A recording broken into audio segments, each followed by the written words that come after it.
రాజు గారు మరి వీరు పోయిన మంగళవారం వచ్చినప్పుడు అయ్యగారు అనుకోకుండా మాట విడిచిపెట్టారు. మీలో ఎవరైనా వాక్యం బోధించాలని అనుకుంటున్నారా అంటే ఈయన ముందుకు వచ్చి నేను అనుకుంటున్నానండి అయ్యా అన్నారు. వెంటనే వీరికి ఒక గ్రీటింగ్ సమయం వచ్చింది. మీలో కొద్దిమంది బాగుండదేమో వెళితేనని వెనక్కుండిపోయారు, వారికి సమయం లేదు. వీరు ముందుకు వచ్చారు కాబట్టి వీరికి సమయం వచ్చింది. ఈ సమయమున వారు మరి గ్రీటింగ్స్ తెలియచేస్తారు, విందాం.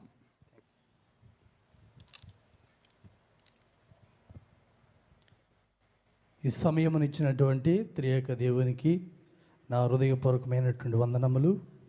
మరణాత అలాగనే మన మధ్య ఆత్మరూపుగా సంచారం చేస్తున్నటువంటి మన ఆత్మీయ జనకులు ఫాదర్ ఎం దేవదాసయ్య గారికి నా హృదయపూర్వకమైనటువంటి వందనములు. మరణాత ఈ సమయం ఇచ్చినటువంటి మిషన్ అధికారులు కూడా ప్రత్యేకమైనటువంటి వందనములు. మరణాత మీ అందరికీ మరణాత. దేవుని యొక్క వాక్యాన్ని చదువుకుని క్లుప్తంగా ధ్యానం చేసుకుందాం. పరమగీతము 1వ అధ్యాయము 8వ వచనం చదువుకుందాము. నారీమణి సుందరి అది నీకు తెలియకపోయేనా మందల అడుగు జాడలను బట్టి నీవు పొమ్ము మంద కాపరుల గుడారముల యొద్ద నీ మేక పిల్లలను మేపుము.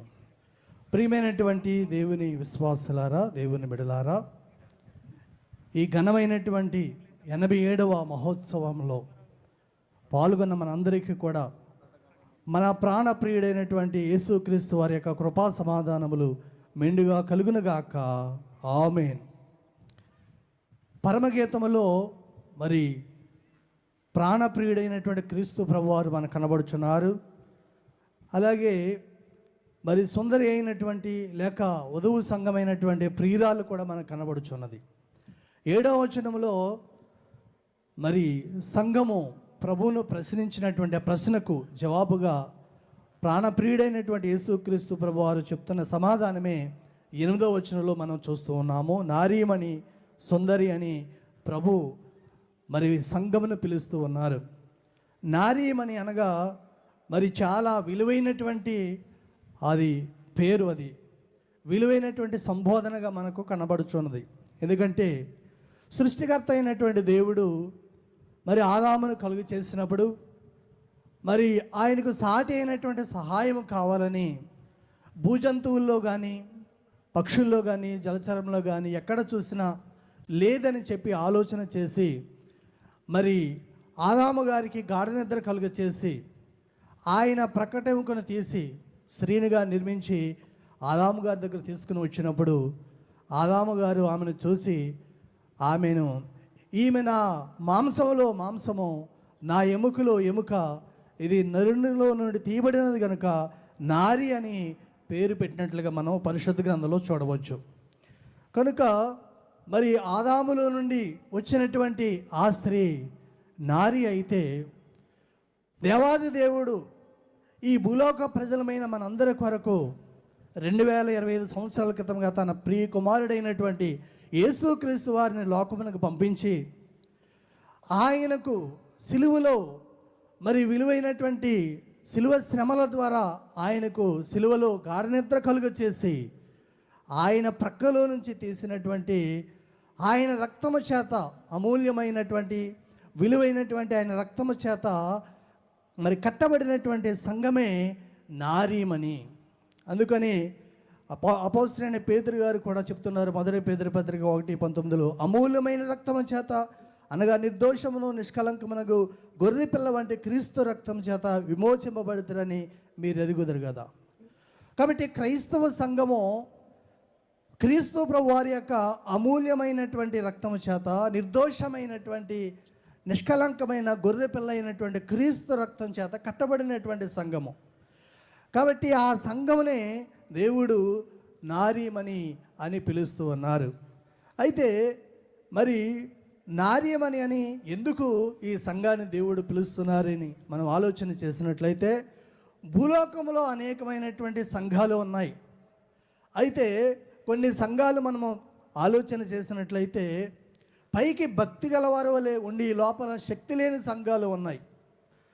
అంటే అపోస్తలుడైన పౌలు గారు చెప్పినట్లుగా కొందరు పైకి భక్తి గలవారు వలె ఉండి లోపల శక్తి లేని వారుగా ఉన్నారు అని తిమోతికి రాస్తూ ఉన్నారు.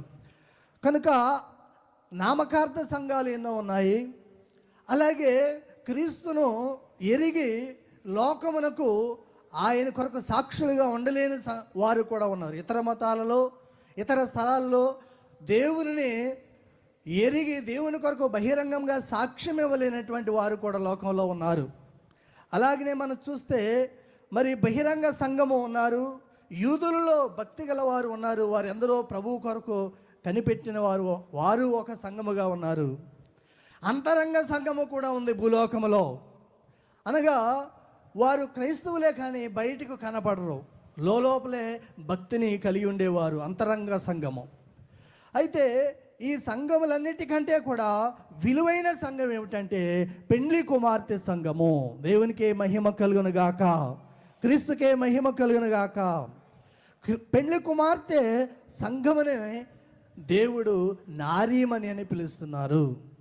కనుక ఇది చాలా విలువైనటువంటి పేరు.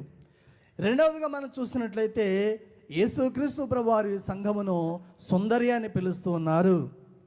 ఎందుకనంటే దేవాది దేవుడు ఈ సృష్టిని కలుగు చేసినప్పుడు 6 దినముల్లో దేవుడు సృష్టిని కలుగు చేసినప్పుడు అది చాలా మంచిదిగా ఉన్నట్లుగా ప్రభు అన్నారు. మొదటి రోజున వెలుగు కలుగు చేశారు, రెండవ రోజున ఆకాశం కలుగు చేశారు, మూడవ రోజున భూమిని కలుగు చేశారు, భూమి మీద ఉన్నటువంటి వృక్షాదులను కలుగు చేశారు. అలాగే 4వ రోజున సూర్యచంద్రులను కలుగు చేశారు, 5వ రోజున జలచరణ పక్షులను కలుగు చేశారు, 6వ రోజున జంతువులను కలుగు చేశారు. ఇలాగ ప్రతిరోజు కూడా ఒక్కొక్క సృష్టిని కలుగు చేసి దేవుడు ఏమన్నారంటే ఇది మంచిది, ఇది మంచిది అంటే అందముగా ఉన్నది అని దేవుడు తెలియచేశారు. దేవుడు కలుగు చేసిన సృష్టి ఎంత అందముగా ఉంటే దేవుడు కలుగు చేసి తన స్వహస్తాలతో చేసినటువంటి నరుడు ఇంకా ఎంతో అందమైన వారు. ఆదాము గారు ఎంతో సుందరమైన వారు. ఈ సృష్టిలో సుందరమైన వారు, అందరికంటే సుందరమైన వారు ఎవరని మనం ఆలోచన చేస్తే దేవుడు కలిగేసిన ఆదాము గారే సుందరమైన వారు. అటు ఆదాము గారి నుంచి వచ్చినటువంటి ఆ అవ్వమ్మ గారు కూడా చాలా సుందరమైనటువంటి ఆమె. కనుకనే మనము గమనించినట్లయితే మరి యేసుక్రీస్తు ప్రభువారు కూడా సుందరుడే. శారీరకముగా చూసినట్లయితే యేసు ప్రభువారు సుందరుడే.